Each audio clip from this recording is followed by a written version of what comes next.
Everyone, कैसे हैं आप सब। स्वागत है आपका एक नई वीडियो के साथ। आज की हमारी वीडियो के अंदर हम करेंगे SEBI guidelines on corporate governance in India, business ethics and corporate governance unit first के मेरे नोट्स। जो हमारी पिछली वीडियो थी उसके अंदर हमने किया था regulatory framework of corporate governance. अगर आपने वो वीडियो नहीं देखी है तो उसका लिंक डिस्क्रिप्शन में है, आप लोग जाके चेक कर सकते हैं। और अगर आप चैनल पे नए हैं तो सबसे पहले चैनल को जाके सब्सक्राइब करें और बेल आइकन प्रेस करें ताकि सबसे पहले जो अपडेट है वो आप लोगों के पास आए। तो हम स्टार्ट करते हैं। Explain the SEBI guidelines on corporate governance in India. These guidelines aims to enhance transparency, accountability and investor protection. अभी की गाइडलाइंस क्या होंगी कॉर्पोरेट गवर्नेंस के accordingly? Security exchange board of India की क्या गाइडलाइंस है? ट्रांसपेरेंसी दिखाना, अकाउंटेबिलिटी दिखाना, इन्वेस्टर्स को प्रोटेक्ट करना।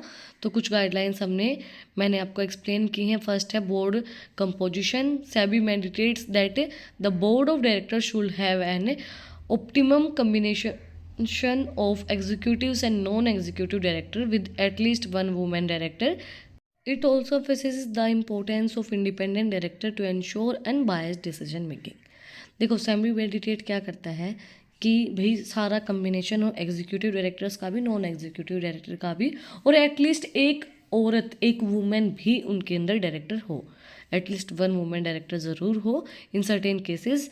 और ये एम्फेसिस करता है कि सारी जो भी डायरेक्टर्स हैं वो इंडिपेंडेंट भी हो सकते हैं। मतलब इंडिपेंडेंट डायरेक्टर कौन से होते हैं? जो अनबायस्ड होते हैं, जो बायस नहीं करते हैं डिसीजन मेकिंग के अंदर, किसी की नहीं सोचते हैं कि ये मेरा अपना है, ये मेरा पराया है, अनबायस्ड होकर अपने डिसीजन लेते हैं। तो ये भी मैंडेटरी है। इम्फेसिस उसी चीज़ पर डाला जाता है कि भाई एक अनबायस्ड डायरेक्टर भी हो। नेक्स्ट है board committees. SEBI guidelines required companies to establish various board committees such as audit committees, nominations and remunerations committees, and stakeholder relationship committee. These committees plays a critical role in overseeing specific aspects of a corporate governance. Committees banana, board की committee, जैसे कि audit करवानी है, accounts का auditor बुलाना है, और nomination करवाना है, और जो भी रेमुनेशन कमिटीज़ बनानी है, शेक होल्डर की रिलेशनशिप कमेटी बनानी है, तो वो सब कमिटीज़ भी होनी चाहिए जो सारी चीज़ों को देखें। और ये बहुत ही मेन रोल प्ले करती है कॉर्पोरेट गवर्नेंस के अंदर। Disclosures and transparency. Companies are required to make timely and accurate disclosures of material information to the stock exchange and share holders. These include financial statement, related party transactions, and other significant event that may impact the company's performance. Disclosure करना और सारी चीज़ें transparency होनी चाहिए। Companies के अंदर क्या है कि सारी जो चीज़ें हैं वो एक्यूरेट हों, डिस्क्लोज़ की जाए हर एक इन्फॉर्मेशन स्टॉक एक्सचेंज के बारे में, शेयर होल्डर्स को। इसके अंदर इंक्लूड की जाती हैं क्या क्या चीज़ें हमें डिस्क्लोज़ करनी चाहिए। वो है फाइनेंशियल स्टेटमेंट पूरी सही हो हमारी, रिलेटेड पार्टी जो भी ट्रांजेक्शन हैं, जो भी इवेंट्स हमने किए हैं, क्या इम्पैक्ट पड़ा है उन इवेंट्स का, कंपनी की अभी पोजीशन क्या चल रही है, कंपनी की परफॉर्मेंस क्या है, वो सब चीज़ें डिस्क्लोजर होनी चाहिए पब्लिक के सामने भी और शेयर होल्डर के सामने भी, ताकि ट्रांसपेरेंसी रहे सारी चीज़ों को, सारी चीज़ें पता हो पब्लिक को भी, शेयर होल्डर को, ताकि उनका इन्वेस्टमेंट करने का भी ये ना हो कि वो इन्वेस्ट अच्छे से कर पाए उस चीज़ के अंदर, क्योंकि चीज़ों के बारे में पता होगा, उनको कंडीशन पता है, तो वो ईजिली उस चीज़ के अंदर इन्वेस्ट करने में इंटरेस्टेड रहेंगे। नेक्स्ट है related party transaction. SEBI guidelines put emphasis on relating related party transaction to prevent conflict of interest. Companies are required to disclose detail of such transaction and seek approval from the audit committees and shareholders if it necessary. Related party transactions जो है वो सब पता होनी चाहिए। सेबी की guidelines information के accordingly क्या है, ये इन्फोसिस डालता है जो भी हमारी रिलेटेड पार्टी ट्रांजेक्शन होती है, भाई हमने कहाँ से ट्रांजेक्शन की, किसके साथ ट्रांजेक्शन की है, और फिर कॉन्फ्लिक्ट्स नहीं होने चाहिए उस चीज़ के बारे में, उनके इंटरेस्ट के बारे में, तो वो सब चीज़ें डिस्क्लोज होनी चाहिए। Company required to disclose all the details. Company को हर एक डिटेल को डिस्क्लोज करना पड़ेगा जो भी उन्होंने ट्रांजेक्शन की हैं, ताकि चीज़ें अच्छे से ऑडिट हो पाए, ऑडिट कमेटी अच्छे से ऑडिट कर पाए अकाउंट्स को, और शेयर होल्डर को सारी बातें पता हो। ये सब चीज़ें नेसेसरी हैं। नेक्स्ट है risk management. SEBI emphasizes the implementation of robust risk management framework by companies. These include identifying and assessing risk, implementing mitigation strategy and regulatory monitoring and reporting on the risk. SEBI जो है वो emphasis डालता है robust risk management के अंदर कि company के अंदर रिस्क नहीं होने चाहिए, आइडेंटिफाई करे कि भाई क्या कहाँ पे रिस्क है, सारी चीज़ों को मैंडेटेट करे, इम्प्लीमेंट की जाती है स्ट्रेटजीज जिसके थ्रू मॉनिटर किया जाता है, रिपोर्ट की जाती है कि कहाँ पे रिस्क है, सारी चीज़ों को मैनेज करने के लिए। नेक्स्ट है whistle blower mechanism. SEBI guidelines encourage companies to establish an effective mechanism for employers and shareholders to report concern about unethical practices, fraud or an wrongdoing. This promotes a culture of transparency and accountability.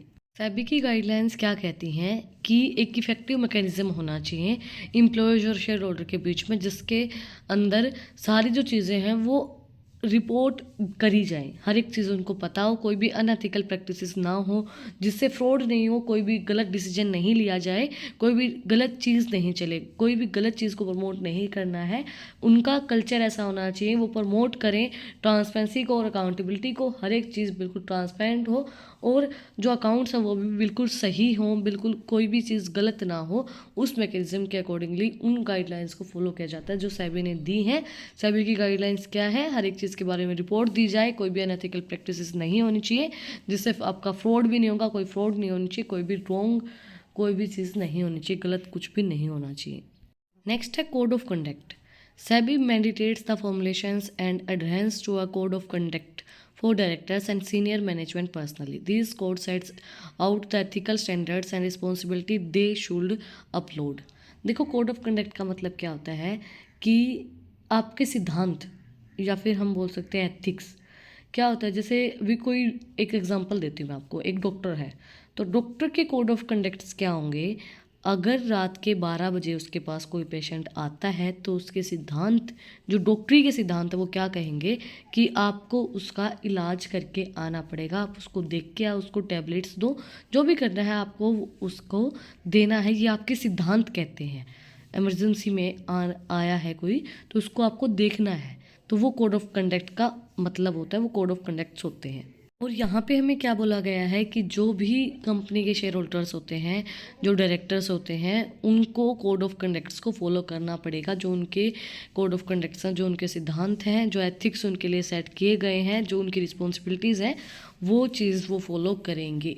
और ये चीज़ जो है वो mandatory होती है according to the SEBI guidelines. Next है training and development. SEBI guidelines emphasis the needs for continuous training and development programme for directors to enhance their knowledge and skills in the corporate governance practices. की guidelines क्या कहते हैं, trainings and development बहुत ज़्यादा ज़रूरी है किसी भी चीज़ को करने के लिए, क्योंकि उस चीज़ से उनकी नॉलेज और उनकी स्किल्स के अंदर इंप्रूवमेंट होती है, कॉर्पोरेट गवर्नेंस प्रैक्टिसेस के अंदर इंप्रूवमेंट होती है। तो सेबी ने क्या कहा है कि continuous training and development programmes जो है वो बहुत ज़्यादा ज़रूरी हैं, उनसे उनकी स्किल्स डेवलप होंगी, उनकी नॉलेज डेवलप होंगी, कॉर्पोरेट गवर्नेंस के अंदर उनकी प्रैक्टिस अच्छी होगी, तो वो सब चीज़ें बहुत ज़्यादा ज़रूरी होती हैं।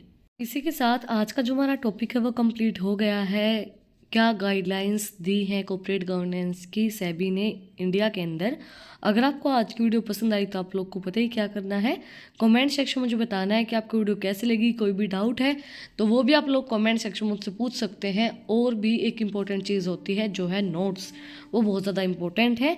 तो अगर आपको वो चीज़ चाहिए है तो उसका जो लिंक है वो डिस्क्रिप्शन में है टेलीग्राम का, आप लोग मुझे टेलीग्राम के ऊपर जाके फॉलो कर सकते हैं, आपको वहाँ पे इनके नोट्स मिल जाएंगे। और भी इंटरेस्टिंग रील्स को देखने के लिए एजुकेशन से रिलेटेड तो मेरे इंस्टाग्राम का लिंक भी डिस्क्रिप्शन में है, वहाँ पे जाके आप मुझे फॉलो कर सकते हैं। फिर मिलते हैं एक नई वीडियो के साथ, एक नए टॉपिक के साथ। Like share and subscribe. Thank you for watching my video.